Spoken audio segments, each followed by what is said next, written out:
السلام عليكم. اليوم باش نعمل مع بعضنا فطيرة بالخضر والشوفان بحول الله، باش تعجبكم برشا برشا وجربوها، يحبوها الصغار والكبار زادا. وعن تجربة عملتها وحبوها صغاري برشا برشا. قطعنا شوية بصل أخضر جويد، زدنا عليهم غرفتين زيت زيتونة، حطيناهم على نار هادية، زدناهم كعبتين سفنارية مقرقشين، كعبة بطاطا متوسطة زادة قرقشناها وحطيناهم على الخليط. نحركوا الخليط متاعنا باش يتذبل على نار هادية ماذا بيكم. نزيدوهم رشة ملح، نزيدوهم نص مغرفة كركم،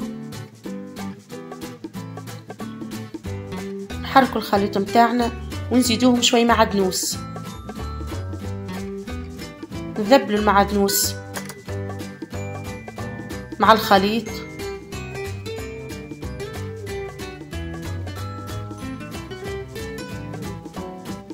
قطعنا شوي فلفل اخضر جويد وضفناه للخليط متاعنا.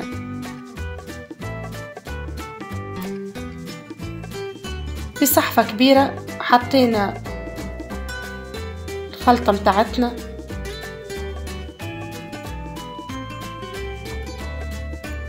ماذا بينا الواحد كل مرة يحط وصفة جديدة للصغار بصراحة، باش خاطر نحسهم الأكلات المتعودين عليها في ساعة ما يملوا منها. ماذا بينا التجديد. باهي حطينا عليهم 5 مغارف شوفان وحار عظم. كما قلنا الخضر في العادة الصغار ما يحبوهاش، أما بالطريقة هذه حبوها برشا برشا وديما يطلبوها مني صغاري. حطينا نص مغرفة كركم ونص مغرفة توابل كروبية ونص مغرفة فلفل أكحل، حركناهم بالكدي باش يتمزج الخليط بالباهي، وزدناهم رشة ملح. وعندنا 3 مثلثات متاع جبن قطعناهم جويدين وخلطناهم في الخليط متاعنا.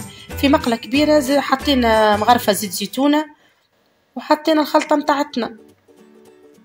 نطيبوا معناها وقت اللي ينضج الجنب الأول نقلبوها الفطيرة. وتو حاليا حضرت، وشوفوا ما شاء الله محلاها تهبل. صدقوني جربوها باش تعجبكم برشا، أكلة صحية. ماذا بينا الصغار نعودوها عليهم، ما فيهاش عجين، فيها شوي شوفان وخضر. في العادة الصغار ما يحبوهاش الخضر، وجربوها بحول الله باش تعجبكم برشا برشا. ماذا بينا شوي تشجيع يرحم والديكم، أبونيات